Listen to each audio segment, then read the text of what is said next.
ஞானானந்தமயம் தேவம் நிர்மலஸ்படிகாகிருதியும் ஆதாரம் சர்வ வித்யாநாகாய கிரீவம் உபாஸ்மிகை. நெக்ஸ்ட் ஜென் டிவி நேயர்களுக்கு அஸ்ட்ரோ கேஎஸ் ஐயங்காரின் பணிவான நமஸ்காரங்கள். வார பலன் 23/12/2024 29/12/2024 வரை உண்டான வாரத்திற்கு மேஷம் முதல் மீனம் வரை என்னென்ன பலன்கள்னு பார்ப்போம். முதல்ல இந்த வாரத்துக்கு உண்டான கோல்சாரம் என்ன, இந்த வாரத்தில் வரக்கூடிய விசேஷ நாட்கள் என்ன, அதற்கு பிறகு இந்த வாரத்தில் எந்தெந்த ராசிக்காரர்களுக்கு சந்திராஷ்டம், இதை வருஷப்படுத்தி நம்ம பார்க்கலாம். இந்த வாரத்தினுடைய கோல்சாரம் அப்படின்னு பார்த்தோம்னா, ரிஷபத்தில் குரு வக்கரகதியில், கடகத்தில் செவ்வாய் வக்கரகதியில், கன்னியில் கேதுவும், ரிச்சிகத்தில் புதன், தனுசுவில் சூரியன், மகரத்தில் சுக்கிரன், கும்பத்தில் சனி, மீனத்தில் ராகு. இந்த வாரத்தில் பார்த்தோம்னா அதிவேகமாக செல்லக்கூடிய கிரகமான சந்திரன் உத்திர நட்சத்திரம் கன்னியா ராசியிலிருந்து, அதாவது 2வது பாதத்திலிருந்து மூல நட்சத்திரம் முதல் பாதம், அதாவது தனுசு ராசி வரலும் போகிறார். இந்த வாரத்தில் பார்த்தடையானால் 4 ராசிகள், அதாவது கன்னி, துலாம், விருச்சிகம், தனுசு 4 ராசிகள் போகிறார். இந்த வாரத்தில் வரக்கூடிய விசேஷ நாட்கள் என்னென்ன அப்படின்னு பார்க்கும்பொழுது, இந்த வாரத்தில் 23/12/2024 அன்றைக்கி அஷ்டகா அன்வஷ்டகான்னு போட்டிருக்கும். அதாவது பொதுவாக ஒரு வருஷத்திற்கு 96 நாட்கள் தர்ப்பணம் செய்ய வேண்டிய நாட்கள் பித்திருக்களுக்கு உண்டானது. இதில் பார்த்தாலேயானால் அஷ்டகா அன்வஷ்டகா அப்படின்றது மார்கழி மாதத்தில் வரக்கூடிய கிருஷ்ணபக்ஷ சப்தமி, அஷ்டமி, நவமி இந்த 3 நாட்களும் தர்ப்பணம் பண்ணணும். அந்த மாதிரி மார்கழி, தை, மாசி, பங்குனி இந்த 4 மாதங்களும் 3 நாள் 12 நாள் பண்ண வேண்டிய கட்டாயம். இது ரொம்பவும் விசேஷமானது, மிகவும் முக்கியமானதும் கூட. உங்களுடைய அருகில் இருக்கக்கூடிய சம்பிரதாயத்தை பேஸ் பண்ணி இருக்கக்கூடிய வாத்தியார்களை கேட்டு தெரிஞ்சுக்கோங்க. இந்த வாரத்தில் பார்த்தேடையானால் ஏகாதசி எண்ணிக்கை அப்படின்னா 26ஆம் தேதி எண்ணிக்கை ஏகாதசி வருது. வைணவர்களுக்கு மிகவும் பெரிய ஏற்றமான காலம் இது. ஏகாதசி தேய்பிரையில் வருது. அதுக்கப்புறம் வளர்பிரையில் வரக்கூடிய ஏகாதசியில் பார்த்தேடையானால் அது வைகுண்ட ஏகாதசி. இது தேய்பிரையில் வரக்கூடிய ஏகாதசி. இதற்கு அடுத்த ஏகாதசி வைகுண்ட ஏகாதசி. அந்த ஏகாதசி அன்றைக்கே சுவாதி நட்சத்திரம். சுவாதி நட்சத்திரம்னு சொல்லக்கூடியது ராகுவினுடைய நட்சத்திரம், அதுவும் நரசிம்ம பெருமானுடைய நட்சத்திரம். அதாவது ராகுவினுடைய நட்சத்திரம் அப்படின்னு சொன்னாலே திருவாதிரை, சுவாதி, சதயம் இந்த 3 நட்சத்திரம் ரொம்பவும் விசேஷமானது. திருவாதிரை சிவனுக்கு ரொம்பவும் விசேஷம். ஆதிரை அதாவது திரு என்ற அடைமொழி கொண்டது 2 நட்சத்திரம், ஒன்று திருவோணம், இன்னொன்று திரு ஆதிரை. இந்த 2 நட்சத்திரமுமே மிகவும் விசேஷம். இதில் பார்த்தேன்னா ஆதிரை நட்சத்திரத்தை பொறுத்தவரையிலும் சிவபெருமானுக்கும், ஸ்ரவண நட்சத்திரம் ஓண நட்சத்திரத்தை பொறுத்தவரையிலும் பெருமானுக்கும் மிகவும் பிரசித்தியாக சொல்லக்கூடியது. இதில் திருவாதிரை நட்சத்திரம் ராகுவனுடைய நட்சத்திரம். அதே மாதிரி சுவாதி நட்சத்திரம் நரசிம்ம பெருமாள் நட்சத்திரம், லக்ஷ்மி நரசிம்மனுடைய நட்சத்திரம். அதே மாதிரி சதய நட்சத்திரம் அப்படின்னு பார்த்தாலே ஆனால் இந்திரனுக்கு உண்டான நட்சத்திரம். அதனால் ராகுவினுடைய நட்சத்திரங்கள் எல்லா நட்சத்திரங்களும் ஐஸ்வர்யத்தை கொடுக்கக்கூடிய நட்சத்திரங்கள். இந்த காலகட்டத்தில் அதாவது லக்ஷ்மி நரசிம்மரை வணங்குறது, அதாவது சுவாதி நட்சத்திரம் ஏகாதசி எல்லாம் வர்றதுனால லக்ஷ்மி நரசிம்மரை வணங்குறது ரொம்பவும் விசேஷமானது. இந்த 26/12/2024 அன்றைக்கி வரக்கூடிய ஏகாதசி அன்னைக்கு. அதுக்கு அடுத்த நாள் மகாபெரிவரனுடைய ஜெயந்தி வருது. 27ஆம் தேதி 27/12 அன்னைக்கு அவருடைய பெரியவாளுடைய ஆராதனை வருது. 28/12/2024 அன்னைக்கு சனி பிரதோஷம். சனி பிரதோஷம் ரொம்பவும் விசேஷம். உங்களுடைய கடன் தீர்க்கும், அதுவும் தேய்பிரையில் வேறு வருது. கடன் தீர்க்கக்கூடிய நாளாக வச்சுக்கணும். இந்த சனி பிரதோஷத்தில் விரதம் இருந்த இடையானால் கண்டிப்பாக பிரதோஷ கால பூஜையும் பார்த்துட்டு, அதாவது சாயந்தரம் 5:45 6:15 மணி வரலும் உண்டான நேரத்தில் பிரதோஷ கால பூஜையையும் பார்த்துட்டு, அதற்கு உண்டான தீபாராதனையும் பார்த்துட்டு, சிவபெருமான் வலம் வர்றதையும் பார்த்துட்டு, அதுக்கப்புறம் போய் அந்த பிரசாதத்தை சாப்பிட்டுட்டு அதுக்கப்புறம் உபவாசத்தை முடிக்கிறது பெரிய விசேஷம். இதன் மூலியமாக நீங்கள் நினைத்த காரியங்கள் அனைத்தும் நடக்கும். இருக்கக்கூடிய கஷ்டங்கள் அனைத்தும், உடல் நலத்தில் இருக்கக்கூடிய கஷ்டங்கள், அது தவிர பண கஷ்டம், கடன், இந்த மாதிரியான, அதாவது கடன் திருப்பி கொடுக்க முடியாத அளவுக்கு கழுத்துக்கு மேலே கடன் இருக்கிறது எல்லாமே இந்த சனி பிரதோஷத்தின் மூலியமாக குறையக்கூடிய வாய்ப்புகள் உண்டு. ஆயுள் கண்டங்களில் இருப்பவர்களுக்கு ஆயுள் கண்டங்கள் நீங்கக்கூடிய வாய்ப்புகள் நிச்சயமாக உண்டு. சரி, இந்த வாரத்தில் எந்தெந்த ராசிக்காரர்களுக்கு சந்திராஷ்டமம் அப்படின்னு பார்த்தோம்னா, கும்பம், மீனம், மேஷம், ரிஷபம் இந்த 4 ராசிக்காரர்களுக்கும் சந்திராஷ்டமம் இருக்குது. சந்திராஷ்டமம்னா உங்களுடைய பிறந்த ராசியில் இருந்து 8வது ராசியில், அதாவது 8வது ராசியில் சந்திர பகவான் இருக்கக்கூடிய காலகட்டத்தை சந்திராஷ்டமம்னு சொல்கிறோம். சந்திராஷ்டமம்னா சந்திரன் என்பவர் மதிகாரகன். அவர் மறையக்கூடிய காலகட்டத்தில் தவறான முடிவுகள் எடுக்கக்கூடும். அதனால் சந்திரன் மறையக்கூடிய காலகட்டங்களில் புதிதான முடிவுகள் எதுவும் வேண்டாம். எந்த ஒரு வெளியூர் வெளிமாநில பிரயாணம் வேண்டாம். இந்த மாதிரியான விஷயங்களில் சந்திரனை பொறுத்தவரையிலும் மறைந்திருக்கக்கூடிய காலகட்டத்தில் யாருக்கும் ஜாமீன் கையெழுத்து போடாதீங்க. ஒருவேளை நீங்கள் பண்ண வேண்டிய கட்டாயத்தில் நிர்பந்தத்தில் இருக்கீங்க அப்படின்னா சந்திரனுக்கு உண்டான எளிய பரிகாரம் அப்படின்னு சொல்லக்கூடிய பசும்பால் ஒரு 1/2 டம்ளர் அருகில் இருக்கக்கூடிய சிவன் கோவிலில் கொடுத்துட்டு போங்க பிரதோஷ காலத்துக்கு. அது உங்களுக்கு சந்திராஷ்டமத்தின் தாக்கத்திலிருந்து நிச்சயமாக விலக்களிக்கும். சரி, இந்த வாரம் மேஷம் முதல் மீனம் வரை எப்படி இருக்குது அப்படின்றத பார்க்கலாம். அதுக்கு முன்னாடி என்னுடைய மொபைல் நம்பர் கீழே ஸ்க்ராலிங்கில் வரும்.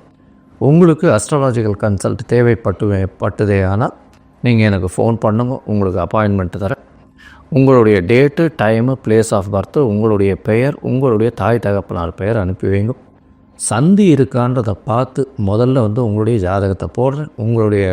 நீங்கள் இந்த பர்டிகுலர்ஸ் கொடுத்த உடனே நான் என்னுடைய கட்டணம் என்னன்றதை சொல்கிறேன். அதற்கப்புறம் உங்களுடைய கட்டணத்தை நீங்கள் கட்டினதுக்கப்புறம் எனக்கு அந்த ஸ்க்ரீன்ஷாட் ஷேர் பண்ணதுக்கப்புறம் உங்களுடைய ஜாதகத்தை போடுறேன். சந்தி இருக்கா அப்படின்றத பார்த்துட்டு அந்த சந்தியின் மூலியமாக பிரச்சனைகள், அதாவது உங்களுக்கு என்ன பிரச்சனை வரும் அப்படின்னா, நீங்கள் எந்த ராசி எந்த நட்சத்திர பாதம்னே தெரியாமல் இவ்வளோ நாள் இருப்பீங்க. எனக்கு தெரிஞ்ச நிறைய பேர் பார்த்தாங்கன்னா கிருத்திகை 1ஆம் பாதம் நினச்சின்னு மேஷராசியில் சொல்லிட்டு இருப்பா. ஆனால் கிருத்திகை 2ஆம் பாதத்தில் இருப்பா ரிஷபராசியில். இந்த மாதிரி உத்திரம், அதே மாதிரி இந்த உழைந்த நட்சத்திரங்கள் எல்லாமே பாதங்கள் ஒரு ராசியிலிருந்து அடுத்த ராசிக்கு போகும். அதை தவிர பார்த்தீங்கன்னா ஒரே ராசியிலேயே இருக்கக்கூடியதோ இருந்தாலுமே நட்சத்திர பாதங்கள் வேறுபட்டு உங்களுடைய லக்னாதிபதியும் வேறுபடக்கூடும். அதனால் பார்த்தீங்கன்னா உங்களுக்கு இப்போ நடக்கக்கூடிய திசை நல்லபடியாக தானே இருக்கணும்னு நினைப்பீங்க. ஆனால் அந்த நல்லபடியான திசையாக இருக்காது. இதற்கு முக்கியமான காரணம் அந்த சந்தி. அந்த சந்தி நட்சத்திர சந்தி, நட்சத்திர பாத சந்தி, லக்ன சந்தி இதெல்லாம் பார்த்து உங்களுடைய ஜாதகத்தை போட்டு அதுக்கப்புறம் ஒரு 3-4 நாளில் அப்பாயின்மெண்ட் கொடுக்குறேன். நம்ம ஆன்லைனில் டிஸ்கஸ் பண்ணலாம். இப்போ மேஷம் முதல் மீனம் வரை 23/12/2024 29/12/2024 வரை உண்டான வாரத்திற்கு என்னென்ன பலன் அப்படின்னு ஒன்றா பார்க்கலாம். மீனம், பூரட்டாதி, உத்திரட்டாதி, ரேவதி இந்த 3 நட்சத்திரம் 9 பாதங்களை கொண்ட ராசி. ராசியின் அதிபதி அப்படின்னு சொல்லக்கூடியவர் குரு. குரு உங்களுடைய ராசிக்கு 3ஆம் இடத்துல வக்கரகதியில் இருக்கார். பொதுவாக 3ஆம் இடத்துல குரு இருக்கிறது அந்த அளவு ஏற்றம் இல்லை. இருந்தாலும் வக்கரகதியில் இருக்கிறது பெரிய ஏற்றத்தை கொடுக்கும். ராசியிலேயே ராகு பகவான் அபரிமிதமான எண்ண ஓட்டங்கள்லாம் மிகவும் அதிகமாக இருக்கக்கூடிய காலம். எது எடுத்தாலும் வெற்றி கிடைக்கக்கூடிய காலகட்டமாக அமையப்போகிறது. ராசிக்கு பார்த்தேனால் 5ஆம் இடத்துல செவ்வாய் வக்கரகதியில் நீச்சம் பெற்று இருக்கிறது உச்சத்திற்கு சமம். இதன் மூலியமாக பார்த்தேனால் 5ஆம் இடம் வலுத்து போகிறது. ராசிக்கு 2ஆம் அதிபதி 5ஆம் இடத்துல இருக்கிறதுனால குழந்தைகள் மூலியமாக பெருமை வரக்கூடிய வாய்ப்புகள் நிச்சயமாக அதிகம். இதை தவிர 9ஆம் அதிபதியும் அவர் செவ்வாயே இருக்கிறதுனால அவர் 5ஆம் இடத்துல போய் இருக்கிறது பெரிய விசேஷம். ஏன்னா ஒரு திரிகோணாதிபதி இன்னொரு திரிகோணத்தில் இருக்கிறது பெரிய விசேஷத்தை கொடுக்கும். இதன் மூலியமாக பார்த்தாலேனா உங்களுக்கு பதவி, புகழ், அந்தஸ்து, கௌரவம்லாம் வரக்கூடிய காலகட்டம். அதை தவிர பார்த்தோம்னா வெளிநாடு போய் படிக்கக்கூடிய பாக்கியம் நிச்சயமாக வரக்கூடிய காலகட்டமாக அமைகிறது. ராசிக்கு சமசப்தமத்தில் கேத்து இருக்கிறது உடல்நிலையை சற்று பிரச்சனையை கொடுக்கும். எதிர்பாலினத்தவர் மூலியமாக சற்று பிரச்சனை வரக்கூடிய காலகட்டமாக அமையப்போகிறது. அதை தவிர பார்த்தேனால் உங்களுடைய பார்ட்னர்ஷிப்பில் பிரச்சனைகள் வரும். அதை தவிர நண்பர்கள் மூலியமாக சிறு சிறு பிரச்சனைகள் வரக்கூடிய காலகட்டமாக அமையப்போகிறது. உங்களுடைய ராசிக்கு பார்த்தோம்னா 9ஆம் இடத்துல புதன் தனித்த புதனாக இருக்கார். தனித்த புதன் அப்படின்னு சொல்லும்போது சுபராக இருக்கிறதுனாலையும் வக்கர குருவின் பார்வையில் இருக்கிறதுனாலையும் நல்ல ஒரு ஏற்றம்.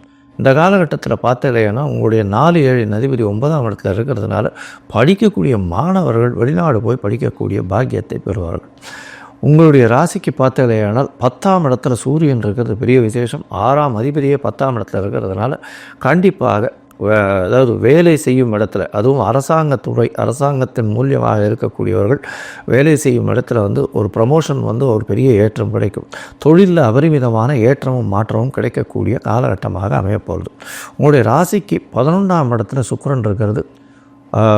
2வது திருமணத்திற்கு பார்த்து கொண்டிருப்பவர்களுக்கு இப்போது அமையக்கூடிய வாய்ப்புகள் நிச்சயமாக உண்டு.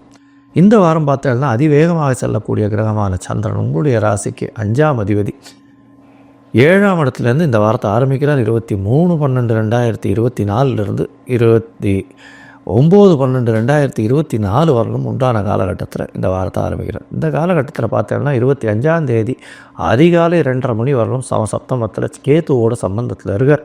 இந்த காலகட்டத்தில் அதாவது உங்களுடைய குழந்தைகளுடைய உடல்நிலையில் சற்று பிரச்சனைகள் வரும். நீங்கள் நினைத்த காரியங்களில் சற்று பின்னடைவு ஏற்படக்கூடிய வாய்ப்புகள் நிச்சயமாக உண்டு.